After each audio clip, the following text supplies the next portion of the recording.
La crise du logement en Afrique de l'Ouest, un documentaire réalisé par Laurence Kessy, Mamoudou Doumbouya et Myriam Bourassa. Les changements climatiques se font présentement ressentir partout dans le monde et on s'attend à ce qu'il y en ait encore plus dans les prochaines années. Cependant, certaines régions sont touchées plus que d'autres par ces changements, autant au niveau des conditions climatiques en soi que des impacts de ces changements environnementaux sur les communautés. Les pays en développement, et plus précisément les pays africains, sont particulièrement touchés par ces changements. Non seulement les changements sont plus importants et plus tangibles dans cette région du monde, mais les communautés sont aussi moins bien équipées pour y faire face. La crise du logement qui sévit en Afrique de l'Ouest présentement est un exemple criant des impacts des changements climatiques sur la population africaine.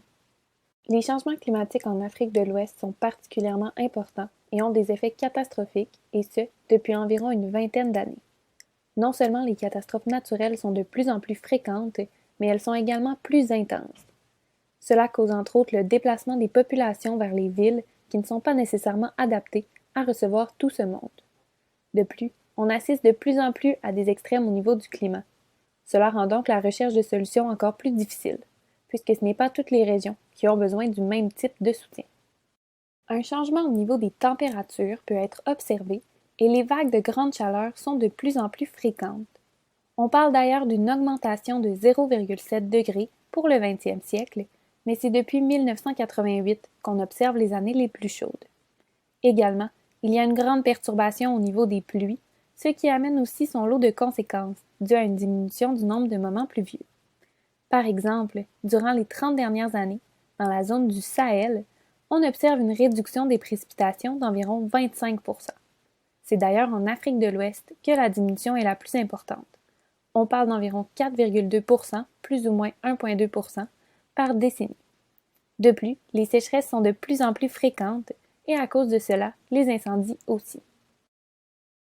Plusieurs conséquences se font ensuite ressentir de cela. On voit une augmentation des maladies respiratoires, l'accès à l'eau est de plus en plus difficile et l'air est de plus en plus pollué. On assiste également à une augmentation de la désertification et à des famines et des épidémies de plus en plus fréquentes.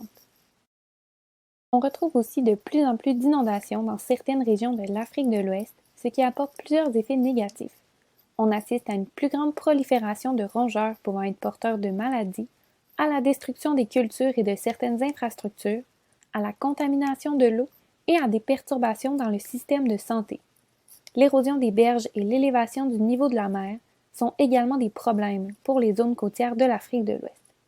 Tout cela cause une dégradation des ressources forestières et a un impact négatif sur les activités agricoles et sur la pêche, qui sont deux activités très importantes pour les communautés de l'Afrique de l'Ouest. Une autre manifestation due en partie au changement climatique est l'augmentation de la fréquence des tempêtes de sable et de poussière. Ces phénomènes sont une réalité de la région africaine, mais sont de plus en plus présents dans les dernières années. Enfin, les changements climatiques sont loin d'avoir dit leur dernier mot. En effet, plusieurs autres changements environnementaux sont attendus dans les prochaines années. En fait, on dit que le climat pourrait être encore plus variable et on dit même que la température pourrait augmenter jusqu'à 6 degrés de plus d'ici 2100. Également, certaines études indiquent que les précipitations risquent d'augmenter dans les prochaines années à cause de l'augmentation du stockage de carbone dans les forêts. On parlerait d'une augmentation d'environ 10 à 35 % durant les mois secs de décembre à février et d'une augmentation de 7 à 28 % entre les mois de septembre à novembre. Il est encore difficile de prévoir avec certitude les changements climatiques à venir en Afrique de l'Ouest, mais pour le moment, les modèles semblent indiquer qu'il y aura de plus en plus d'événements extrêmes, comme les sécheresses et les inondations, et que le climat sera de plus en plus variable. Les changements climatiques causent plusieurs problèmes en Afrique de l'Ouest, comme des sécheresses et des inondations. L'élévation du niveau de la mer et l'érosion côtière font aussi partie des impacts des changements climatiques. Les inondations rendent des terres agricoles impraticables, nuisent énormément à la salubrité, facilitent la prolifération de maladies et détruisent des habitations. Tous ces problèmes ont des conséquences importantes sur le logement en Afrique de l'Ouest.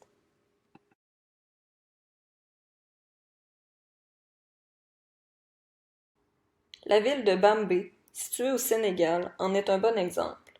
En 2012, elle a été gravement touchée par des fortes pluies qui ont détruit de nombreuses maisons et qui ont mis plus de 390 familles à la rue.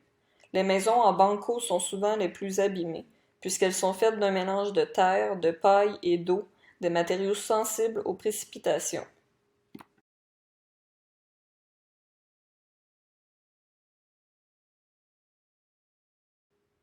À Dakar, toujours au Sénégal, il est tombé au total en 2012 608 mm de pluie, un record depuis 2005.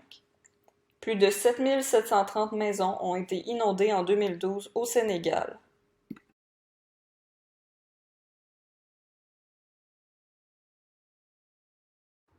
Des cas semblables surviennent aussi en Sierra Leone. En 2015, les pluies qui ont causé des inondations ont fait 9000 sinistrés.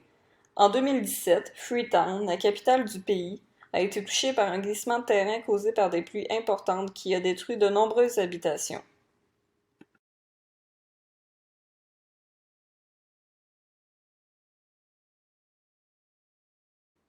Le Burkina Faso n'est pas épargné. Le pays a été touché par des inondations très importantes en septembre 2009, où 22 000 hectares ont été inondés. Suite à ces inondations, 150 000 personnes ont perdu leur logement dans la ville de Ouagadougou, la capitale du pays.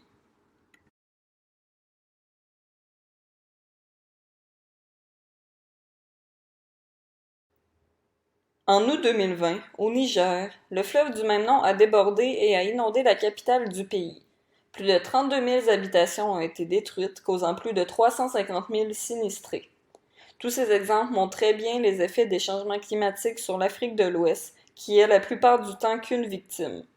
La montée des eaux continue toujours de menacer plusieurs pays de l'Afrique de l'Ouest, qui sont de plus en plus vulnérables et où les logements se font de plus en plus rares.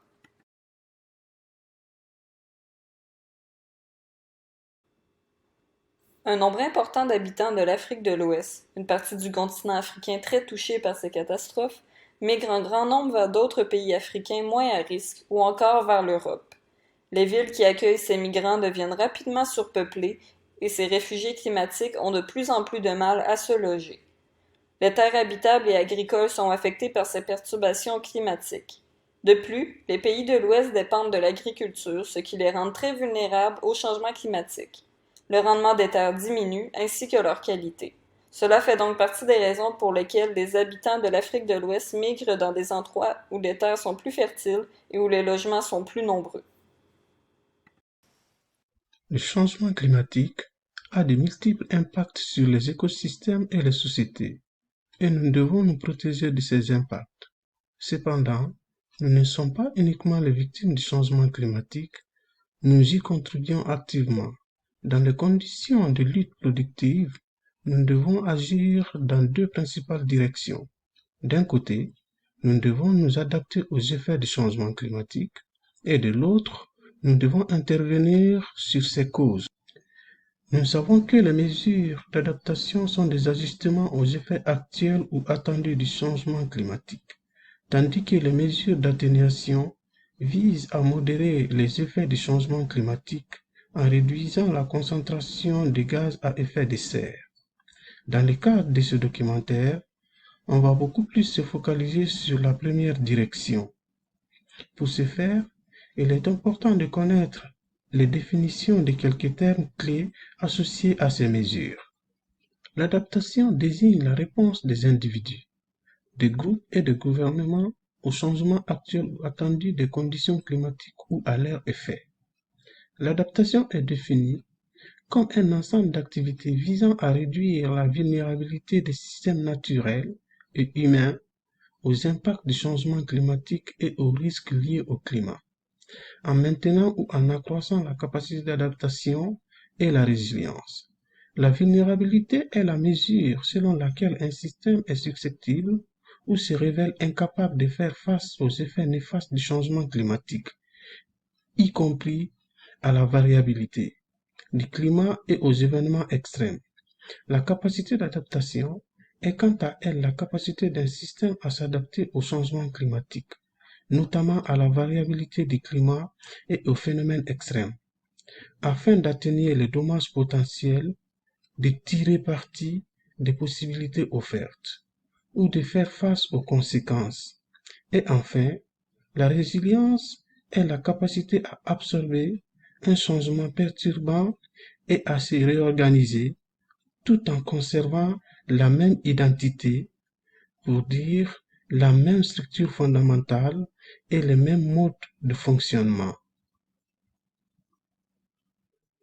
En Afrique de l'Ouest, pour que ce système fonctionne, il faudra mettre en place des stratégies d'adaptation comme la réduction des facteurs de vulnérabilité, le renforcement des capacités de réaction, la gestion des risques liés au climat et enfin la réponse aux impacts du changement climatique. Dans le premier cas, ces efforts d'adaptation sont les plus proches des pratiques traditionnelles du développement. Les activités ne tiennent pas spécifiquement compte des impacts du changement climatique et peuvent s'avérer bénéfiques même en l'absence de changement climatique. Option dite sans regret. Ces activités protègent les ménages et les communautés des effets du changement climatique, simplement parce qu'elles les protègent de tous les effets néfastes. L'adaptation se concentre dans le second cas sur l'élaboration de systèmes robustes de résolution des problèmes.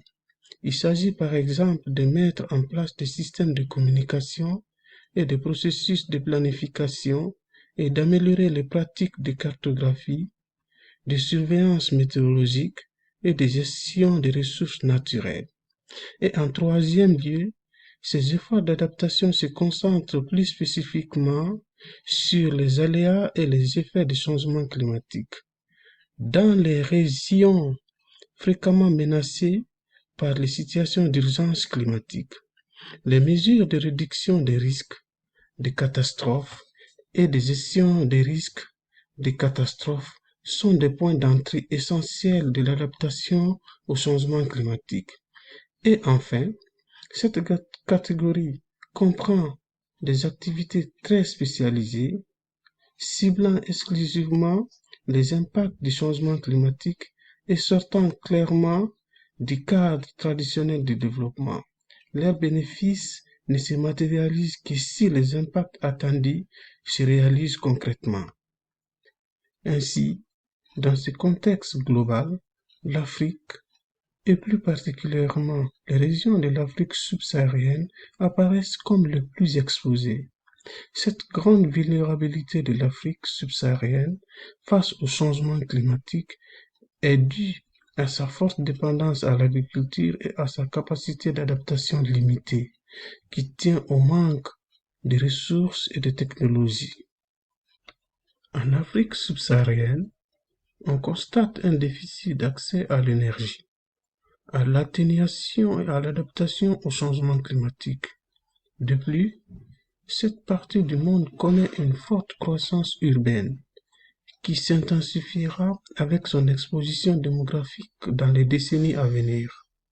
Pour faire face à cette croissance démographique, tout en tenant compte du déficit en matière de sécurité et d'approvisionnement en électricité, il est primordial de concevoir avec le climat afin d'assurer un confort optimal la construction de nouveaux bâtiments à haute performance environnementale et énergétique est donc un enjeu majeur pour tous les continents et particulièrement pour cette partie située en zone tropicale.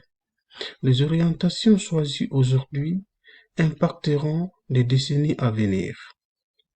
Prendre en compte les objectifs d'une démarche bioclimatique dans la conception d'un bâtiment est un travail complexe, mais qui peut être simplifié en se basant sur les principes fonctionnels et esthétiques auxquels un bâtiment doit répondre. Un bâtiment doit tenir compte de son environnement, transformer les contraintes en atouts, tenir compte des interactions entre les phénomènes de confort. La démarche repose principalement sur l'analyse approfondie du climat local et sur la définition des critères de confort adaptés.